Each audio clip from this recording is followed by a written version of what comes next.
At 8:17 in the morning, local time, somewhere in the southern Caribbean Sea, the water looked almost too peaceful. The surface was smooth, the wind was light, and the horizon stretched out in a clean blue line with nothing unusual in sight. From a distance, it would have seemed like just another ordinary naval transit, quiet, controlled, and far away from cameras, headlines, and politics. But experienced sailors know something important about the sea. Calm conditions do not always mean a calm situation. At exactly 08:17, the radar picture changed. Not slowly, not in a way that could be brushed off as background traffic. It changed all at once. 5 surface contacts appeared near the outer edge of the American naval vessel's radar display almost simultaneously. Their spacing was too even to be random. Their direction was too coordinated to be accidental. Their tracks were clean, steady, and purposeful, moving across the water on converging paths. There were no AIS signals. No commercial identifiers. No clear response on standard maritime channels. For a moment, the bridge became very quiet. Commercial ships usually announce themselves long before they get close. Fishing vessels move in unpredictable patterns. Patrol craft normally broadcast who they are and what they are doing. But these 5 vessels did none of that. They kept their speed, they kept their formation, and they continued moving with clear intent. Within seconds, the operations center refined the picture. Hull shapes, radar signatures, and visual profiles began to match known Venezuelan naval vessels. On paper, they were older ships with limited range and limited capability compared to the American vessel. But there were 5 of them, and at sea, numbers can be used for pressure even when they do not decide the outcome. The officer of the deck did not raise his voice. No one rushed. No dramatic orders echoed across the bridge. The crew had trained for moments like this, and everyone understood what 5 coordinated contacts meant on a clear Caribbean morning. This was not a coincidence. It was an attempt to block the route. The American vessel was operating legally in international waters, well outside any recognized territorial boundary.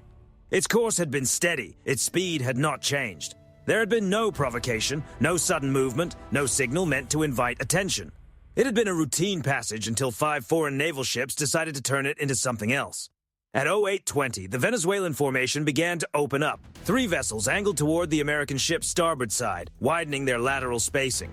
2 others moved forward, slowly positioning themselves near the projected path of the American vessel. It was not a direct charge. It was not an obvious collision course. It was more calculated than that. They moved close enough to create pressure, close enough to force a decision. Change course, reduce speed, or continue forward and test resolve. Bridge-to-bridge radio calls were sent. The tone was calm, professional, and recorded. There was no reply. By 08:23, the closest point of approach began to shrink. The pattern was too controlled to be dismissed as sloppy navigation. This was not a spontaneous display of confidence. The spacing was intentional. The timing was deliberate. Someone had planned the geometry of this encounter. Inside the operations center, data flowed continuously. Radar bearings, speed changes, electronic signals, and course adjustments were recorded second by second. Nothing depended on emotion. Nothing depended on guesswork. Everything depended on evidence. On deck, the American sailors continued their duties without visible reaction. No dramatic posture change, no sudden maneuver, no unnecessary display. To anyone watching from outside, the American ship might have looked almost indifferent. That appearance was intentional. At 08:26, long-range optics brought the Venezuelan vessels into sharp detail. Deck crews could be seen moving with purpose. Forward deck equipment was visible. There were no dramatic signals, no open declarations, just presence. Calculated, silent presence. 5 ships trying to influence the movement of one vessel in international waters is not a misunderstanding. At sea, messages are not always delivered with words. They are delivered through distance, speed, formation, and silence. But what the Venezuelan commanders could not see was the larger picture surrounding that single American hull. They saw one ship in front of them. What they could not fully account for were the layered sensors, the electronic monitoring systems, the satellites overhead, and the aircraft options beyond the horizon. The procedures had already been written. The crew had already rehearsed the response. From their point of view, it may have looked like 5 ships facing one. In reality, the balance was not even close. On the bridge, the captain studied the plot without expression. He did not order a turn. He did not increase speed. He did not escalate the moment. He held course. And in a naval encounter, that choice speaks loudly. Because when a U.S. Navy vessel maintains its heading while 5 foreign ships attempt to shape its path, that is not hesitation. That is confidence. By then, one thing was already certain. Every second of the encounter was being recorded carefully, legally, and permanently. And the real mistake had not happened yet. By 08:29, the geometry was no longer subtle. The 5 Venezuelan ships had completed their spread and settled into a formation that left very little room for doubt. 3 vessels maintained pressure along the American ship's starboard quarter, holding a parallel course just outside the most dangerous range. The remaining 2 moved ahead, forming a shallow arc near the projected path of the American vessel. It was a classic maritime pressure maneuver, not a direct engagement, not an escort. A calculated obstruction designed to create a reaction while staying just below the line of open confrontation. On the radar plot, the picture was clean and unmistakable. The Venezuelan ships were no longer simply nearby. They were shaping the space around the American vessel, adjusting speed in small increments, changing bearing by only a few degrees at a time, testing how tightly they could compress its options. Inside the operations center, the closest point of approach was recalculated again and again. Every update confirmed the same thing. If the American vessel altered course even slightly, the Venezuelan formation could tighten. If it slowed down, the forward pair could slide across the bow line. The pressure was deliberate. At 0831, another radio hail was transmitted. Same calm tone, same clear wording, same professional delivery. Again, no response. That silence mattered. In this context, silence was not empty. It was a decision. It showed that the Venezuelan commanders understood the seriousness of the moment and were choosing to continue anyway. On deck, the American side still showed no visible escalation. The ship maintained speed. The wake remained unchanged. No sudden turns, no increase in power, no visible sign of alarm. To an outside observer, that could have looked passive. It was not.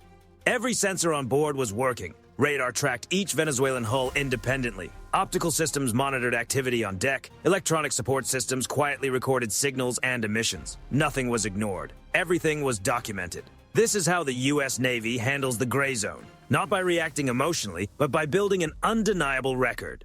By 0834, the ships had closed enough for visual confirmation without relying only on optics. Hull numbers could be seen. Deck movement could be tracked in real time. The Venezuelan vessels were now close enough that a poorly judged turn, an unexpected swell, or a mechanical issue could have changed the entire situation instantly. Still, the American vessel held course, and that decision forced the next move. At 0836, the Venezuelan ships made small but revealing adjustments. One of the forward vessels increased speed slightly, sliding closer to the projected bow line. Another on the starboard side edged inward, narrowing the lateral spacing. The formation tightened just enough to suggest escalation without fully committing to it. This was likely the moment they expected the American crew to blink. Instead, nothing changed. No evasive movement, no dramatic warning, no visible shift in posture. The response was discipline, precise, quiet, deliberate discipline. The bridge crew logged every adjustment. The operations center captured every data point. The rules of engagement were followed exactly. From far away, the encounter may have looked like a tense standoff. From inside the systems, it was something else. A controlled test of pressure. At 0839, the Venezuelan formation began showing its first signs of strain. Holding precise spacing at close range is difficult, especially when multiple ships are moving together under pressure. Small differences in speed quickly ripple through a formation. One correction forces another. One late adjustment creates a new problem for the next ship in line. The American vessel did not need to exploit this. It only needed to wait. The longer the formation stayed compressed, the greater the chance that the pressure would create an error. Not from the American side, but from theirs. Fatigue, miscommunication, overconfidence. These are the things that turn calculated pressure into costly mistakes. At 0841, the closest point of approach dipped below 3 nautical miles. That threshold mattered. Inside the operations center, the mood sharpened. Not panic, focus. This was the point where documentation began moving toward potential response territory. The American ship was still operating with restraint, but the margin for error was shrinking quickly. The Venezuelan commanders had pushed the situation close to the edge. What they did not fully understand was that every second they remained in that formation, they were giving up control of the story. The longer the American vessel maintained course without reacting, the clearer the record became. 5 ships, coordinated movement, silence on the radio, pressure applied in international waters. By 0844, the question was no longer who would turn away first. The real question was who would make the first mistake. And the conditions were being created for exactly that. By 0846, the encounter crossed a quiet threshold. Nothing dramatic happened on the surface. No loud alarms, no raised voices, no sudden turn.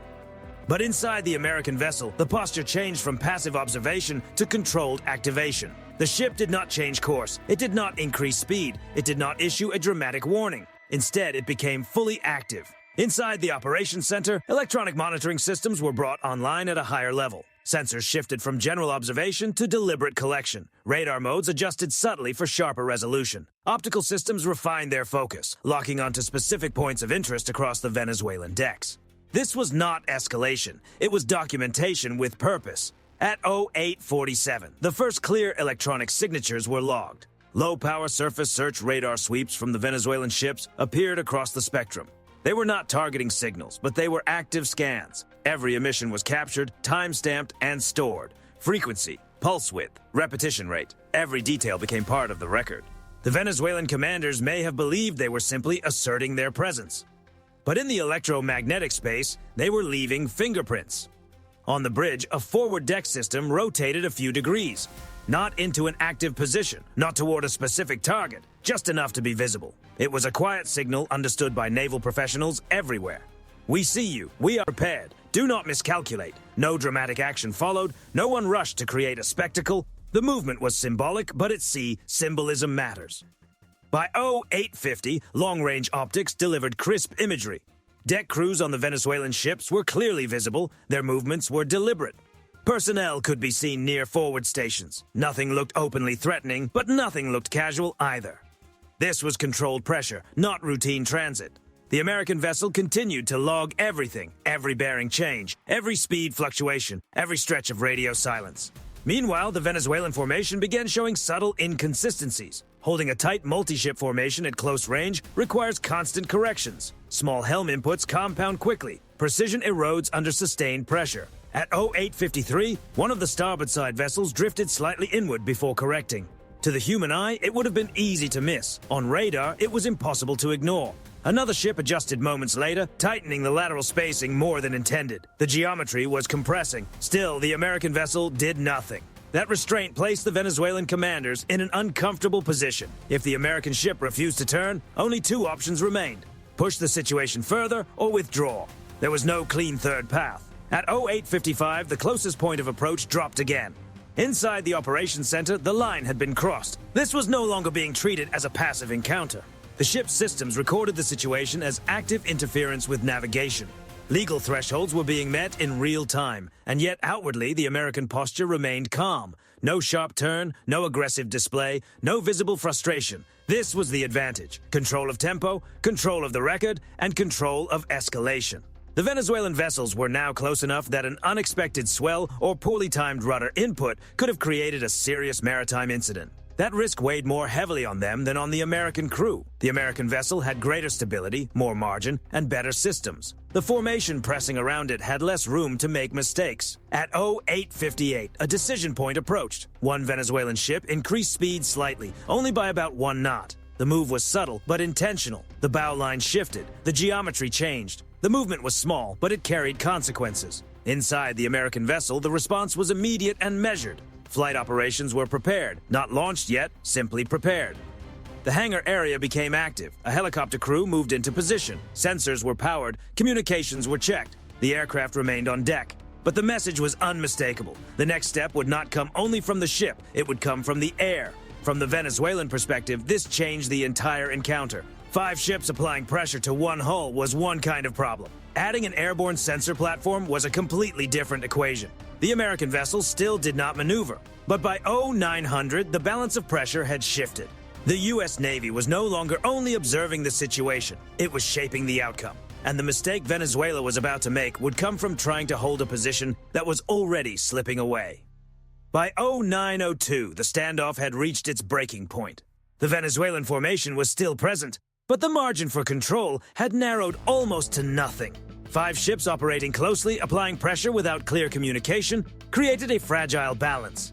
Every correction mattered. Every second increased the chance of an error. The American vessel remained steady. Then came the move that changed the encounter entirely. At 0903, clearance was given for launch. The helicopter lifted from the deck smoothly, its rotors cutting into the humid Caribbean air. There was no rush and no unnecessary drama. The aircraft climbed and settled into a controlled flight path, staying clear of any move that could be interpreted as provocative. This was not a display of intimidation. It was a shift in perspective. Within moments, the helicopter's sensors were live. From above, the Venezuelan formation looked different.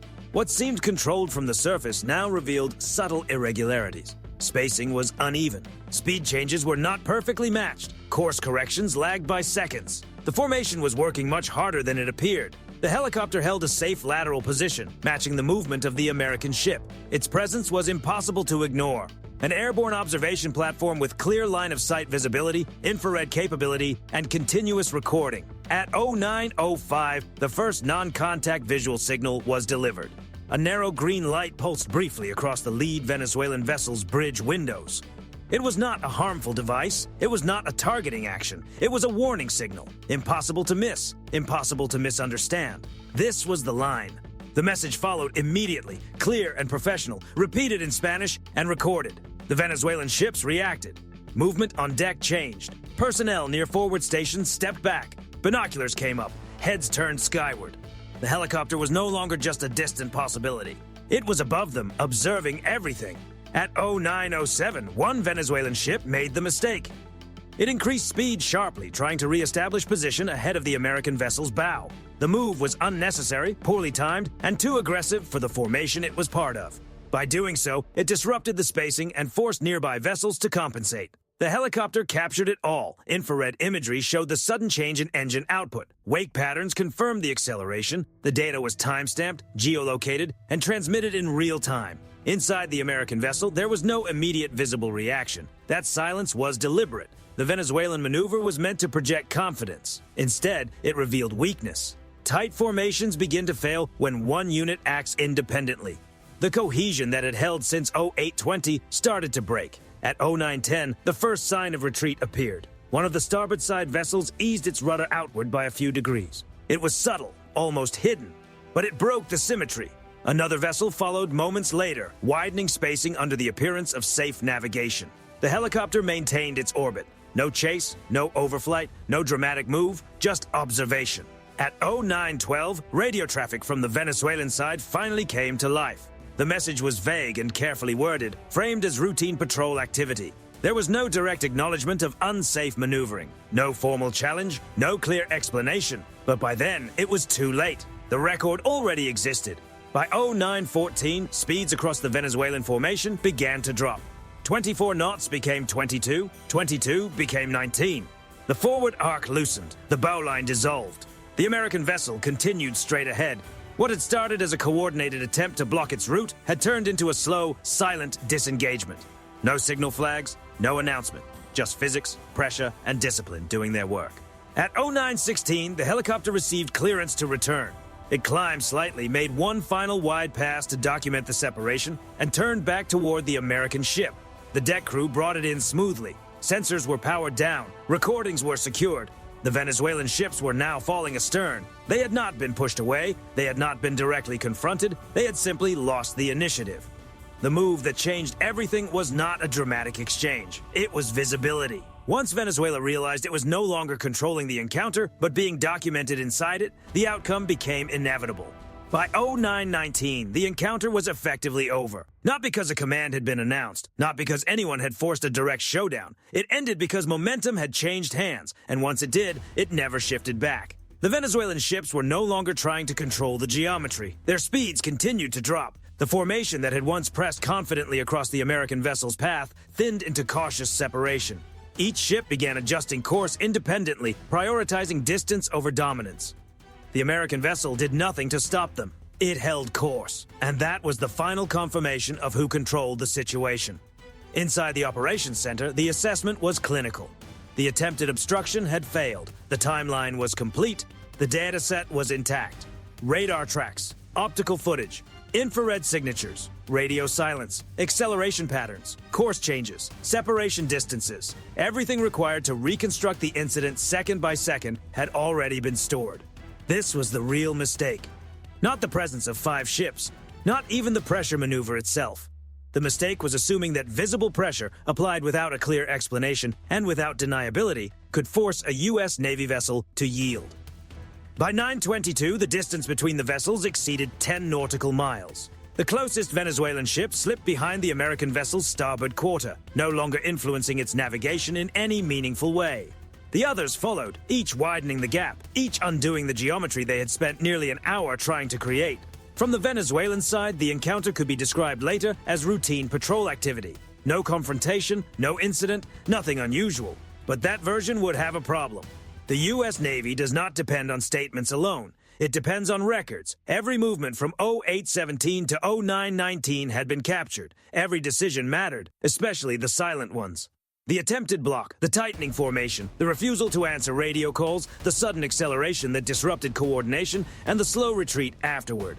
None of it needed dramatic interpretation. It was already there. In modern naval operations, control is not measured by who appears louder, closer, or more numerous. It is measured by who controls escalation and who leaves with evidence. The American vessel resumed its transit as though nothing unusual had happened. Speed unchanged, course steady. Flight operations secured. Sensors returned to standard monitoring. To the crew, it became another logged encounter. To analysts reviewing the data later, it became something more. A case study in pressure, restraint, and miscalculation. 5 naval ships had attempted to influence the movement of a single U.S. Navy vessel in international waters.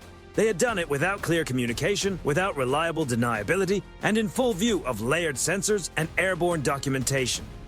That combination is dangerous in the gray zone. The mistake was not confidence.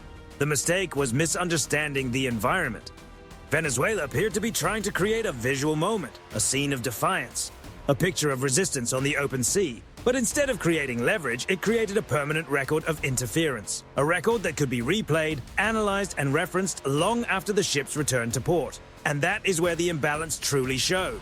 The U.S. Navy did not need to escalate in the moment. It only needed to remain professional, restrained, and precise long enough for the other side to expose its own position. At sea, restraint is not weakness, it is leverage. By the time the Venezuelan ships disappeared from radar range, the lesson had already been written. Trying to block a U.S. Navy vessel with numbers alone does not guarantee retreat. It creates documentation. And once the record exists, the outcome is no longer decided only on the water. It is decided later, in every room where the footage, radar tracks, and sensor data are reviewed. 5 ships tried to stop one. They failed without a single direct exchange, and that was the big mistake.